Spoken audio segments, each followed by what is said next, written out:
Namaskar everyone. Hello.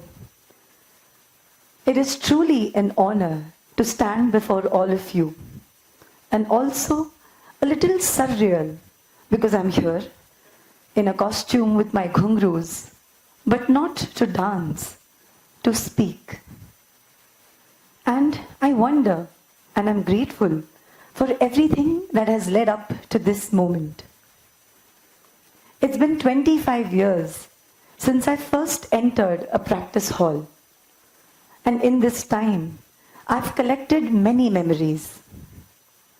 The first light on my face as a performance begins, the sound of applause, the click of cameras, the repartees with the musicians on stage, the sight of 10,000 people in the audience looking up at you in anticipation. But what has stayed with me the most are the quieter victories, not the standing ovations. I remember and cherish all the frustrations that I've gone through, the body ache after a 6-hour-long rehearsal, the green room shenanigans, and so many little moments, all the traveling, the sleepless nights, and the tears after finally getting something right, sometimes after months, sometimes even years. There's a memory that's been etched into my mind, and it's not a glamorous one. 3 days before a performance, I was asked to quit. I was removed because there was this intricate footwork piece that I just wasn't getting right. I was a talented dancer, graceful, expressive even. But when it came to footwork, my body resisted me.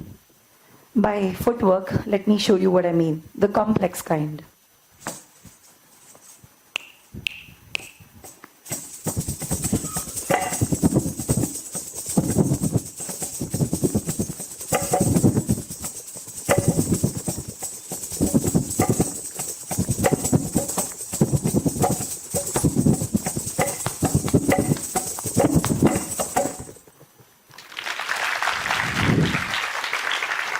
Thank you. This took me years to master it, believe me. And back then, I would just make excuses that, dance is not only about footwork, or I would practice just enough to get through to the next exam or rehearsal. But fear lurked in my heart. And whenever a footwork piece would approach, my face would change color. I would lose confidence. Panic would set in. And then, this episode. I still remember the shame, the distress. So it had to stop. Eventually, I had to start submitting. And with my guru's guidance, I put in efforts. 1 to 2 hours every day, only footwork. Slower tempos, faster ones, variations, endless repetitions. It was boring, tiring, taxing, but also deeply humbling. I traveled from problem to fear, to acceptance, to effort, to ability, and finally to love. For 2 years, nothing dramatic happened. And then something shifted. I began to enjoy the practice and enjoy performing the footwork. This phase is about 5 years of my life, mind you. And what it has taught me is that the dancer I am today was not shaped by applause. She was shaped by patience. Patience wasn't something that you consciously practice, that I was consciously practicing for Kathak. But Kathak was slowly and steadily planting patience within me. The form itself, Kathak, has patience innate in it. It is 2,000 years old, maybe even more. And yet, today, it is alive. It is relevant. Ever evolving, ever changing. Why? Because the qualities that it holds are timeless and therefore deeply modern. It trains you to aim for excellence, not shortcuts. It trains you to analyze your shortcomings, not hide them. To elaborate, we have this thing called Padhant in Kathak, which is rhythmic recitation. So, as an example, tat tat ta tat tat ta digadandan chichikita chichikita thudang takatum taktigda digdigde tat tat ta tat tat ta digadandan chichikita chichikita thudang takatum taktigda digdigde tat tat ta digadandan chichikita chichikita thudang takatum taktigda digdigde. So this, thank you. But this comfort has a lot of underlying steps to it. First, memory. You have to know the composition by heart. Then comes clarity. Clarity of speech, clarity of the design, clarity of lay. So I need to know if the syllables are tat tat ta tat tat ta trigadandan. If it's offbeat, onbeat, how is the design being divided? I need to know if the words are takatun taka, takatuna taka. The difference, because phonetics plays a really big role. Speed. Would you like to recite something with me? Okay, so I'll say and then you repeat after me, okay? Takadiga, tathunga, digataka, tadika, dadigana, 3. Once more. Takadiga, tathunga, digitaka, tadika, dadigana, 3. Excellent. So, but I'll tell you at what speed we're supposed to say it. So first you begin with takadiga, tathunga, digitak, tadika, dadigana, 3. 50 times. Then takadiga, tathunga, digitak, tadik, dadigana, 3.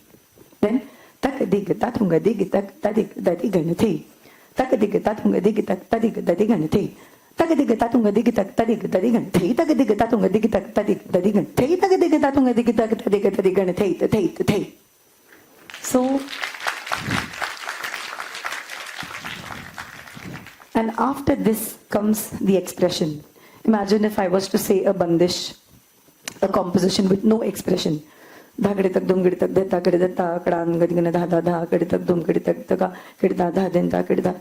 would not want to listen to me, right? So then, after endless hours of repetition and saying it, then comes the expression. Dance begins where perfection ends. That is the baseline. And this conscious, mindful repetition is what we call riyaz. One of the greatest gifts that Kathak has given me. The experience of it is deeply grounding. You stand in one place, in one room, no phone, no distraction, no makeup, no audience, just you and your dance, your mind and body moving in unison. The thing about riyaz is that it keeps changing with time. In the beginning, it gives you stamina, agility, speed. The mantra we follow is practice everything 108 times. Most people don't.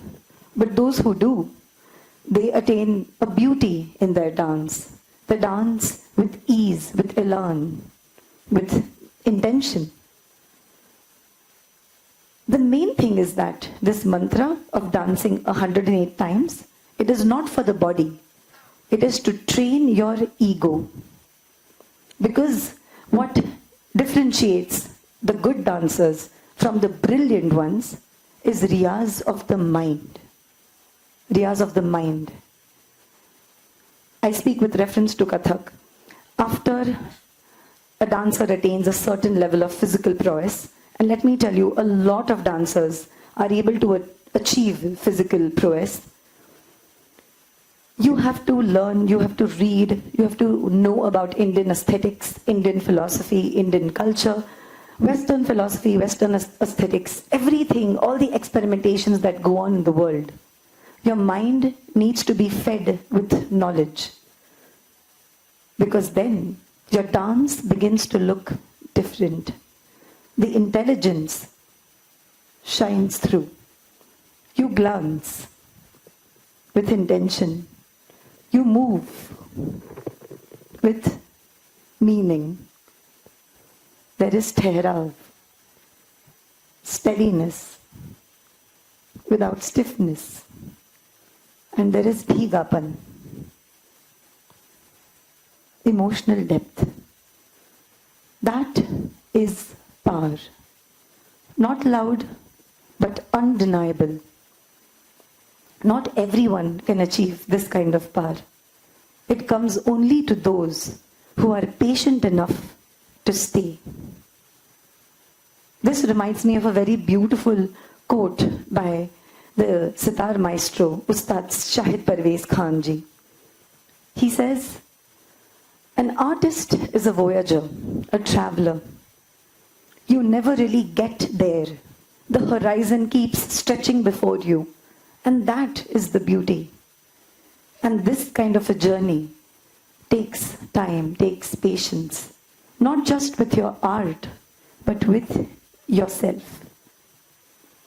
And that makes me wonder, in today's world of instant gratification, constant stimulation, is there a place for patience? Is there a place for excellence? Is there a place for greatness, for a society that has no patience for failure? Dancers today, all kinds of artists today, want to experiment really fast before delving deep into their art. Maybe they want to be recognized, or they want to be called original. But learning anything is like learning a language, right? So if I were to communicate with you in Kathak, put an adjective or a word to what I'm trying to show you, okay? So if I were to do this,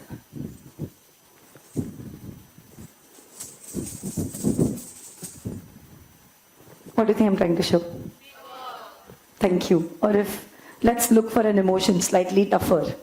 If I were to do this. Excellent, judgmental. Or if I were to do this.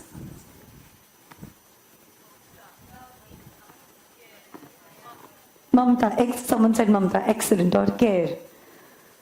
So unless you know your language well, how can you have a meaningful conversation? How can you communicate? So why the hurry? Freedom does not come from skipping discipline. Freedom comes from staying with discipline long enough to transcend it. Thank you. Patience is often thought of as a passive virtue, or it's considered to be the opposite of passion. But that's not true at all. Patience literally contains the spark. It fuels the spark, and not it avoids the burnout. And I think it literally contains the spark. That I think this acronym beautifully tells us. S for stillness, the ability to pause, observe, and reflect. P for perseverance, the ability to show up without, no matter how many times you fail, or even if progress is invisible. A for acceptance of who you are, your limitations, your mistakes. R for resilience, the courage to keep getting up. K for kindness toward yourself, your body, and eventually others. And this, I think, is the greatest lesson that the practice hall has taught me. if you work hard enough, if you stay long enough, if you listen closely enough. Discipline gives you freedom, and patience gives you power. Thank you.